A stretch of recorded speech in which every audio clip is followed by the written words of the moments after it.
Hello, everybody. Thank you so much for joining me. I'm just going to wait to kind of get into the flow of this until my moderator gets here. If you are new here, thank you for stopping in and checking this out. My name is Sarah. I'm an adept quantum energy work practitioner, and I specialize in a number of modalities. These lives have typically been Akashic focused because I work and live as a stream and conduit of the true and quantum Akash. But really, they involve aspects of all my energy work in a variety of ways and forms.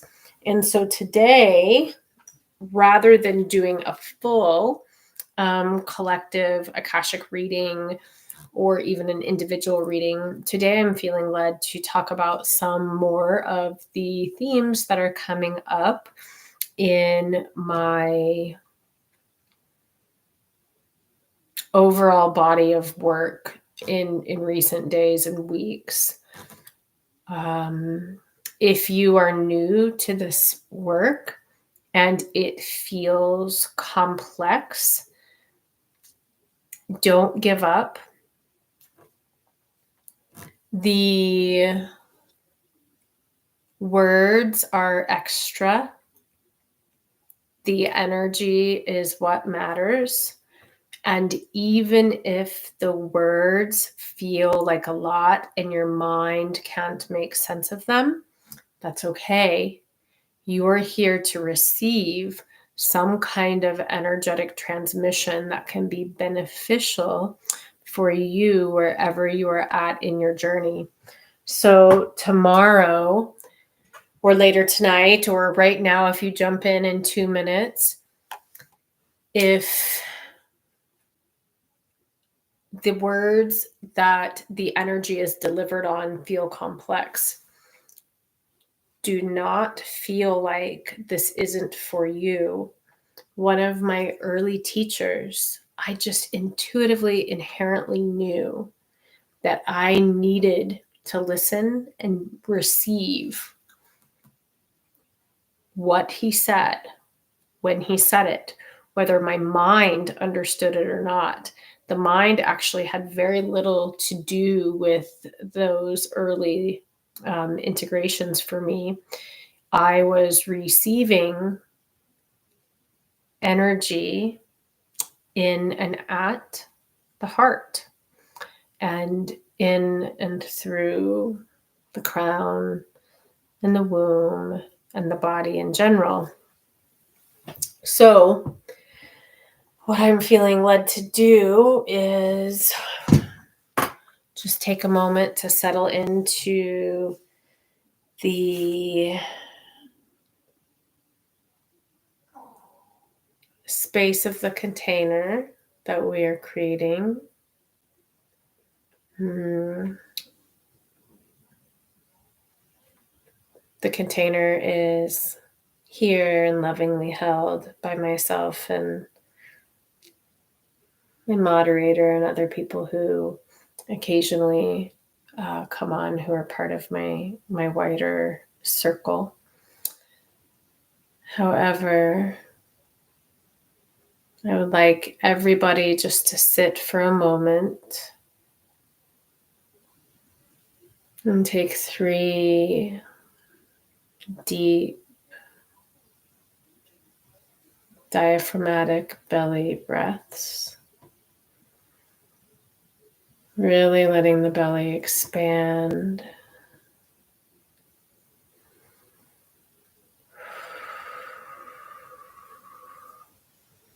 If you haven't done so, or if you're not doing so like me, I had my legs crossed, the recommendation is to put your feet flat on the floor and symmetrically and ground a little bit. Feel Your feet magnetically aligned to the proper place on the earth, on and in and within and around and through the earth and all of her other iterations, weaving through time and space, outside of time and space as well.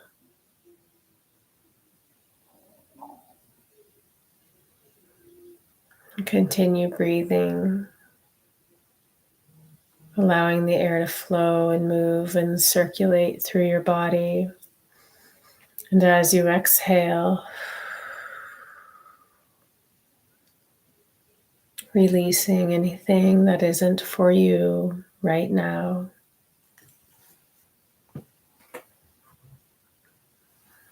Continue imagining your feet in deep connection.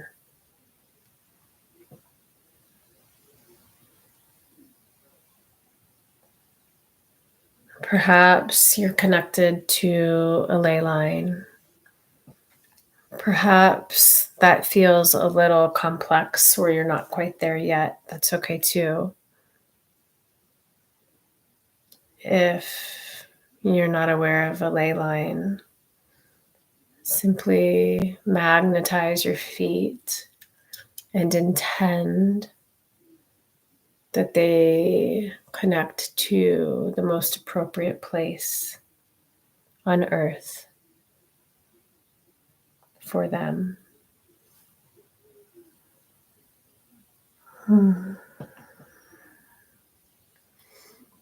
Beautiful. So now that we've taken a moment to kind of secure and invite whomever joins us for this video and the replay into the container,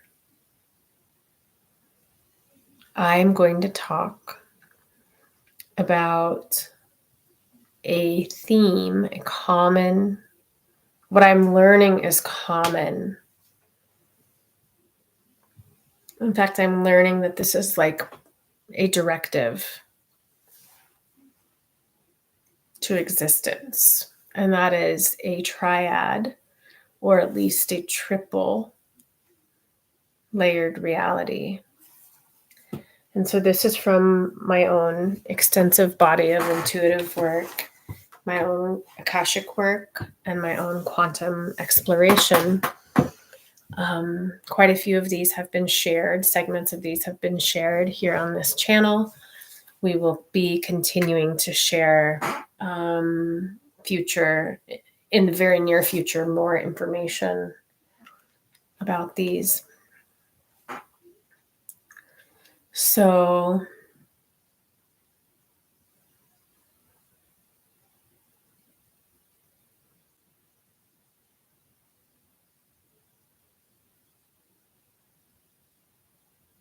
the Akash spirit would like those present to imagine that there is a large, either red or black gift ribbon tied around your waist. And it's not tied in the front, it's actually tied in the back. And the energy of the Akash is requesting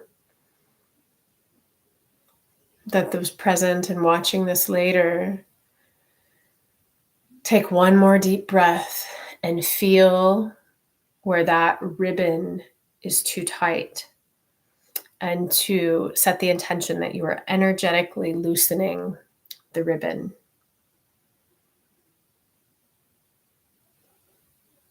You don't have to take it all the way off if it's not aligned for you to take that ribbon off right now. I am feeling like some of us may need to take it off. Others of us may have a reason or a purpose yet for that ribbon being in place. But it does, however, as you take a deep breath, the ribbon needs to be loose enough that you can breathe a full, deep, expanded breath without restriction. So What I am learning is that our reality, the reality construct as we know it, always has levels and layers to it. And of course, this makes sense. Those of us who are in these expansive spiritual consciousness exploration places understand that there is more to this world than meets the eye. However, what I wanted to talk about today is what I've been being shown about layered realities. And I'll be sharing, as will my friend and fellow practitioner, Julia Wagner, will be sharing segments from a BQH session that she facilitated for me today. And then I actually did a BQH yesterday with my energy work collaborator and moderator, in which some similar themes were presented. And anyway, what I am being asked to teach on tonight is the three. And it is very important that you see the three this way. And we are here. We are here. And the version that I was shown in my quantum exploration today was a version, a reality of Hawaii. It wasn't this Hawaii, not the one that we can get on an airplane and fly to. It was a slightly different dimensional focus. And it had two higher informing and initiating realities. A version of a Lemuria was the middle tier here. And then I was told that the upper informing initiating body of this triad of realities, of consciousness, of beingness, of hologram, was a version of Vega. And I did try to retrieve more information about what is Vega and which dimension and density is it. And the energy collective of Toth told me that that didn't matter and we could discuss that later. It wasn't the focus of this. I am seeing lots and lots of blue associated with Vega. And what I do know is that as a person who lived in this lower, the beautiful, it was a beautiful, lovely place. When I say lower, I do not mean bad. I do not mean evil. I mean simply a little bit more physical than some of the higher holographic realities. So in this exploration, I was somebody who was tasked with the important work of exploring all three informing levels and layers of these realities that work together. And they initiate the lower level. They inform, they teach. So what I was shown was that Vega was teaching Lemuria. Lemuria was teaching and forming this version of a beautiful land that I inherently knew as Hawaii. And it was really, really special. It was an interesting experience. And I was one of few 6 or 7 people that worked in the capacity of going to these other places and receiving codes, activations, transmissions to bring back into. It wasn't like I was coming back and speaking and teaching the way I am right here, right now. I was just coming back with this information, and I was seeding and weaving these codes into the reality construct that I knew as the land of Hawaii that I was living on.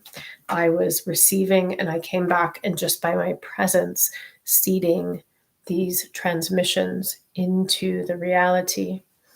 And what's important about this that I am going to offer more and more is being made clear to me about this possibility is if a higher informing reality within the three Or there can be more than 3, I'm sure. I'm sure it goes on and on. But for the purposes of this teaching and talk, we're thinking about 3. If something goes awry in the higher level, and it is destroyed or destroys itself, or there's a cataclysm of some kind, the lower, the third, ceases to be. That hologram cannot exist without the teaching and informing realm that's one level up. And this is very important, and it is connected to timelines. And I keep being shown, I've been now, I think 3 times, shown a timeline version of Earth, a timeline that is very close to us, a timeline that we can collapse and converge and refuse to participate in and refuse to bring into beingness. However, in a free will, sovereign realm, a realm of choice, a realm where everybody gets to decide and choose. This timeline may happen for some people if that is their choice. All realities, all possibilities, and all choices exist somewhere, somewhen. Anyway, we as the mass collective of humanity can choose, though, not to allow this to be the dominant timeline. What I was shown was this timeline that I keep being taken to in my quantum explorations that is somewhere in the 2040s. I think today it was 2046. I think there's been another time it was 2041.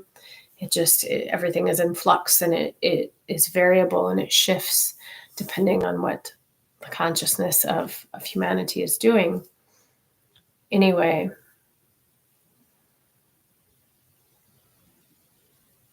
the humans destroying everything timeline is connected to a particular informing upper reality, upper level that falls.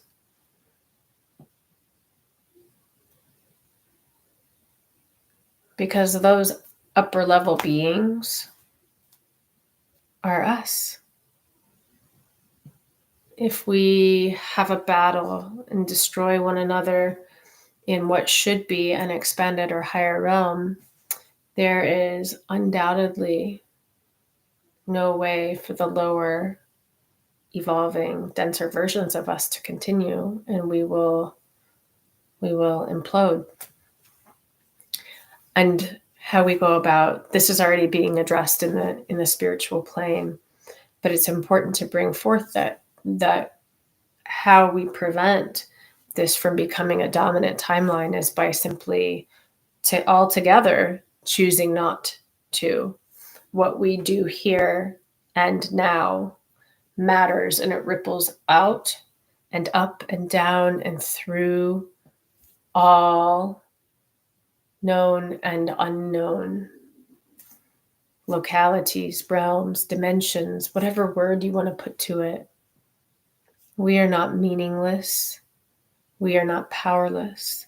Everything we do here now, then and when, matters. And we are in constant communion and connection with the other versions of ourselves. What they do informs us. What we do affects them, because we are they and they are we.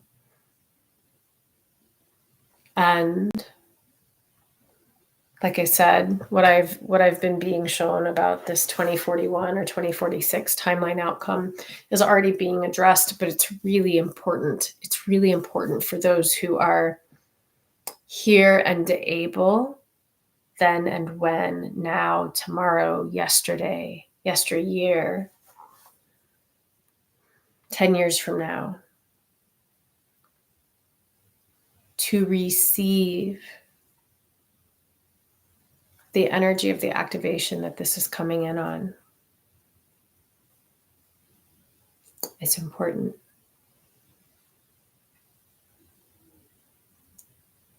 I'm just going to feel into things.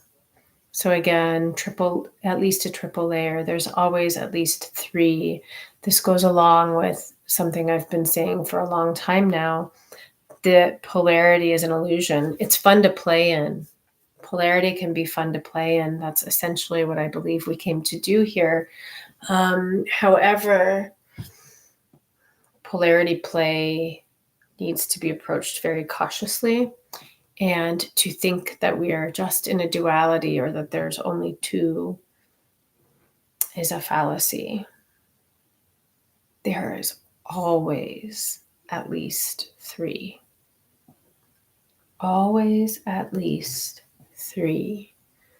There's always a third door, the middle way of the compassionate, awakened heart. Heart womb, heart mind. It's all connected, and there's always more than 2.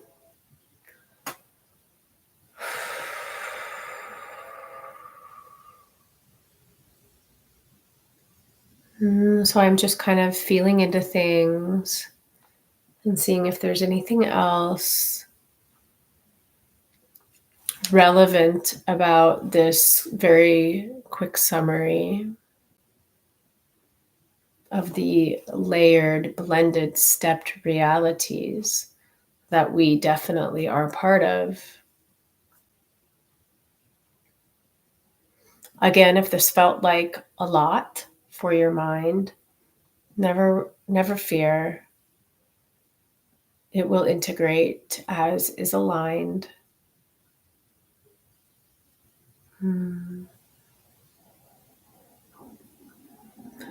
So there's a little bit of Akashic flow that would like to be shared. I'm just going to offer that canine energy is intensifying and strengthening. This is interesting. The Akash says that while dog has always been man's best friend, the power of the archetype had been diminished for some time. And there is a significant strengthening of what this represents happening now.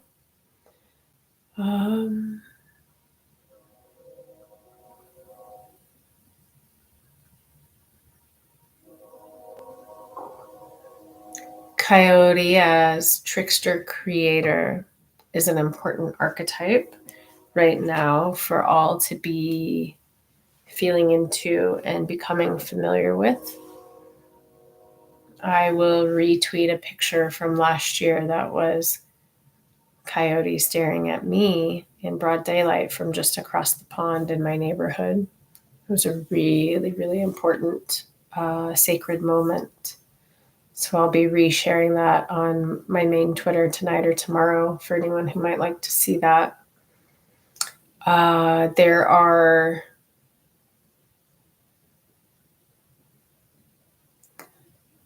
important parallels and concurrent roads of energy that stream with one another related to this canine energy that the Akash would like me to mention and point out. And that is that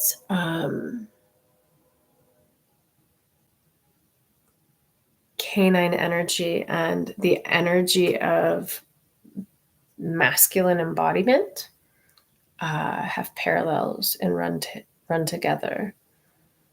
They are similar. And both are being strengthened in our world and our realm right now. And there are several men who will be watching this tonight or tomorrow or in coming days. And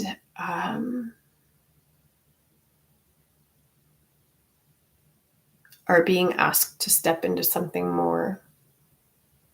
And recommendation from the Akashic shamanic overlaying energies is to really work on connecting right now with the archetypal canine energy of dog, of coyote, and of wolf. In particular, I frequently see a really, really beautiful, massive white wolf with blue eyes as an important energy that many are being called to work with. So that felt like an Akashic message that was really wanting to transmit tonight.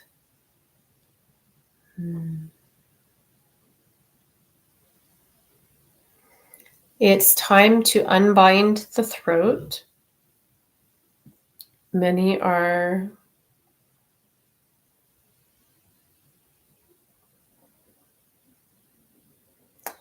the imagery being shown is interesting.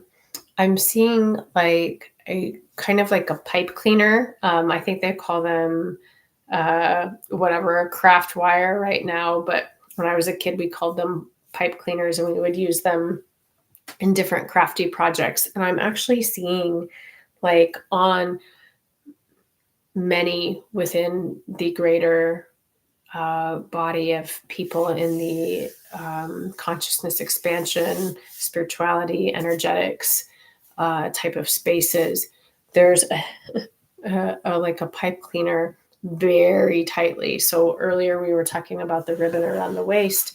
Right now I'm seeing that coming up for review for many is to untwist this pipe cleaner from around the throat.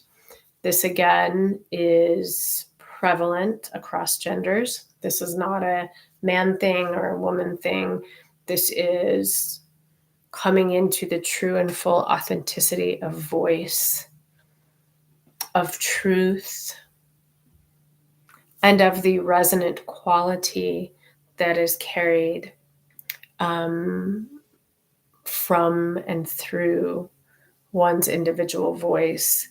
It has been coming up often in Akashic sessions for me to suggest that people spend some time singing, toning, humming, chanting, even just speaking out loud to yourself. Certain people watching this need to be reading poetry or prose aloud, even if it's just to yourself, maybe to the cat. Maybe you go outside in the yard or to the park and you read to the trees, working with the voice and unbinding the throat.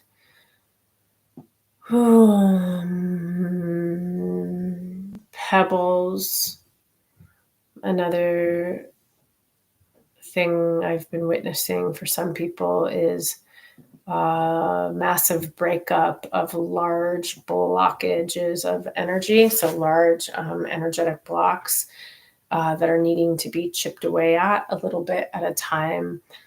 Today, experienced that in collaboration with someone, great big energy, tangled like rock, stone of energy. We had to shatter into a whole lot of little tiny pebbles so that we could then better remove and clear that energy. So I'm seeing for a lot of people right now, this is showing up in the throat.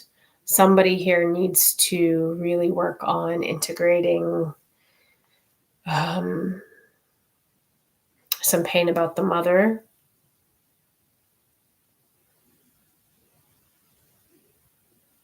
There is an ancestral component of clearing mother wounding that's presenting as pretty prevalent for many who are in a threshold of initiation right now.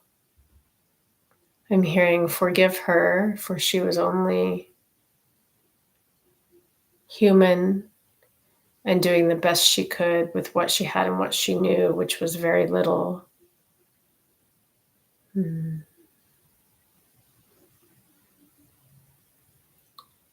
Through forgiveness, initiation. Through forgiveness, evolution. Through forgiveness, sovereignty.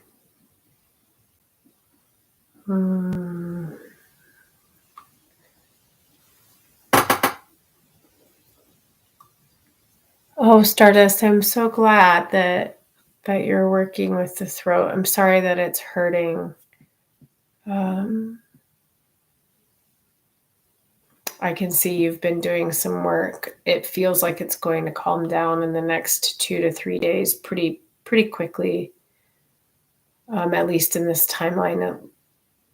Really getting gargling salt water would be helpful and soothing. And if you do that, intending that the salt act as whatever you need that's in your highest and best good, for the healing and protection and upgrading, up-leveling of the voice and the throat.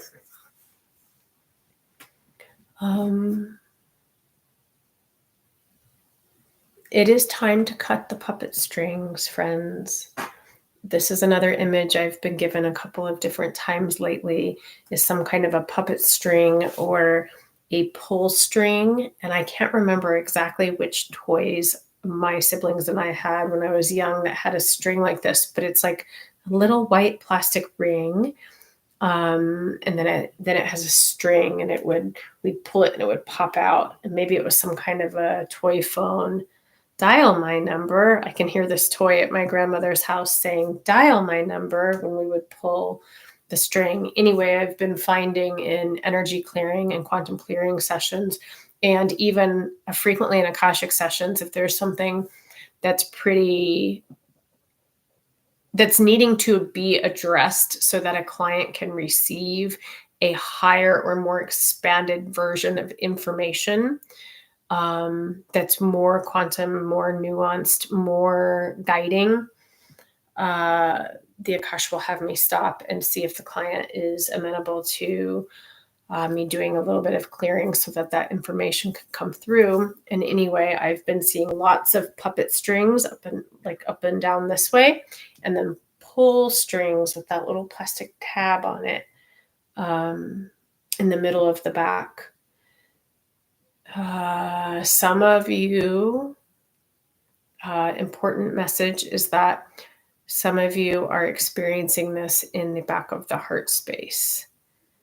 And it's so crucially important to continue living and loving from the compassionate and awakened heart, and continuing to allow heart space expansion, most definitely.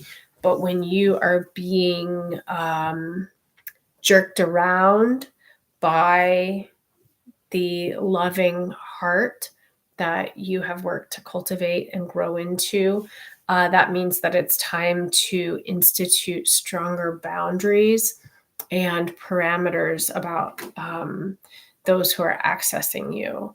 So that feels like it's a pretty important and relevant message for a lot of people, because there's always a fine line between showing up for others from a place of love and grace and compassion, and the unconditional love and grace that we are called as carriers of the truest light.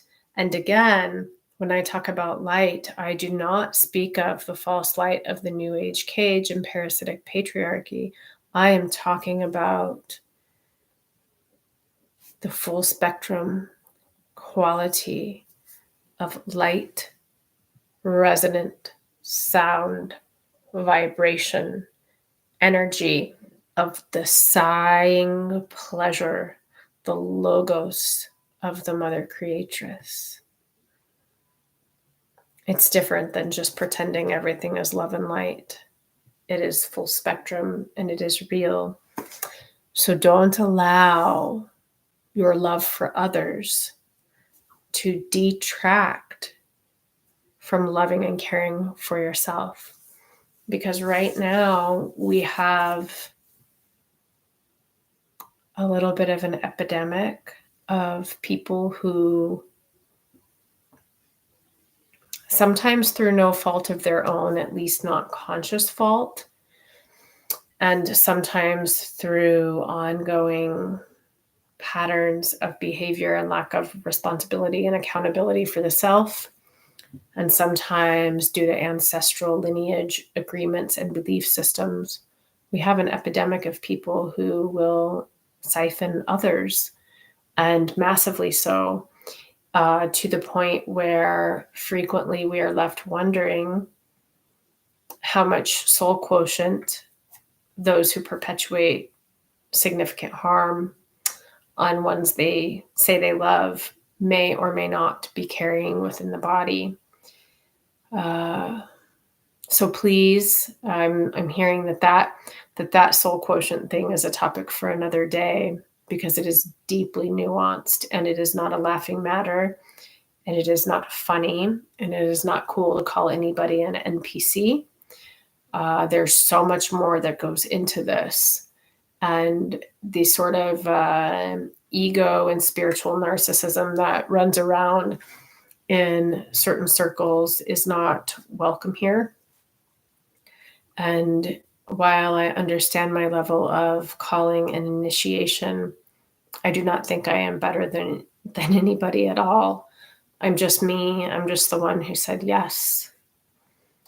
And I will meet you in complete humanity and complete divinity as equals.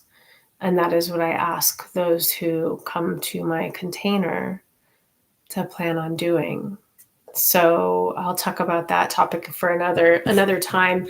But essentially, please, I spoke on Sunday at some length about how I had seen like 5 or 6 people in a row who are going through a major threshold of initiation and transformation related to realizing that somebody they deeply cared for, a family member or a very dear friend, realizing that they had been being harmed by this relationship all along, and that this wasn't somebody who chose to see them in humanity, in equality, in love, and this person was simply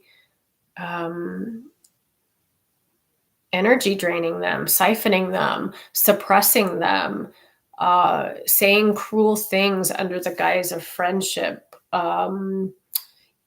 ignoring their gifts, talents, skills, abilities, and offering of love to the world, and minimizing it and making people question themselves.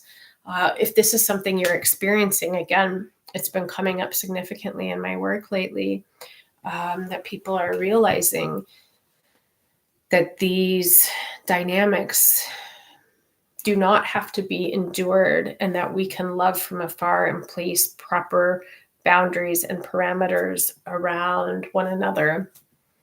There's a John O'Donohue quote, and I want to make sure I get it right. It's something about, I think it's John O'Donohue. No is a circle of protection. Oh, maybe it's somebody else. Anyway, I can't find the exact quote, but it's something about no creating a circle of protection, of love around yourself.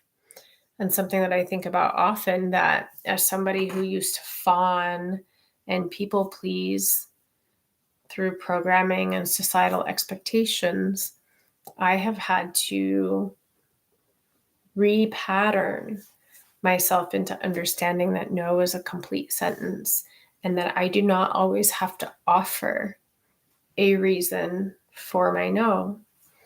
And that feels like an important Akashic alignment right now. I'm just tapping in here. I'm seeing a litter of kittens, really cute, chubby, fuzzy, fluff ball kittens. I'd like to offer that this is an opportunity for a time of connecting with a new energy. It feels like some people who are present may be being initiated into working with feline energy, which is very important and powerful. It's very sensual. It's very balanced. If you watch a cat go about their day, cats have intense periods of play and work and intense periods of rest. And the rest is really restful. The play or hunting time is very intense. And so the sensuality of how cats move is what's coming up in particular, to pay attention to body mechanics and to come into sensuality. So this is a theme and topic that I've spoken at. I actually spoke about this at length for a long time on my primary social media. And sometimes, there are those who are committed to misunderstanding you. There are people who choose to misunderstand. And what I was having happen from time to time was unwanted attention from individuals who are committed to misunderstanding and making the teaching and transmissions about sensuality and coming fully into the body, which, yes, is a vehicle for very amazing and intense sexual experience too. But not only that, like the sensual movement in that I recommend to come fully into one's body and beingness is outside of being romantically or physically available to another. And anyway, so I got a little off topic, but you would have to go back. This would have been a year and a half ago, almost 2 years ago now, that I was speaking about this a lot and coming into the ceremony of sensuality for oneself and for connection with one's body.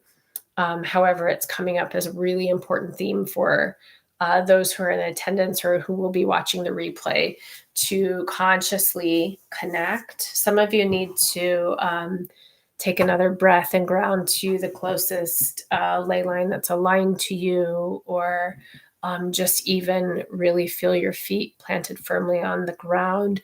If you're not able to feel the magnetic resonance of earth energy through the lymphatic lines that she carries and flows with, just imagine for now magnetizing your feet and connecting safely and solidly to the ground. Let me check a comment.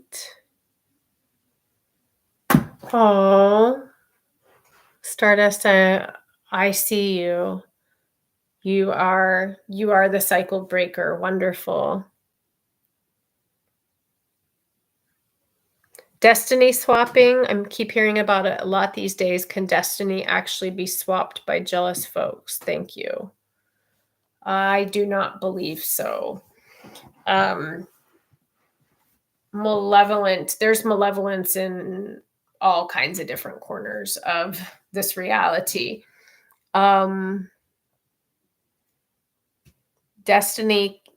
destiny is being co-written, co-authored, co-rendered, and co-created in each moment by you.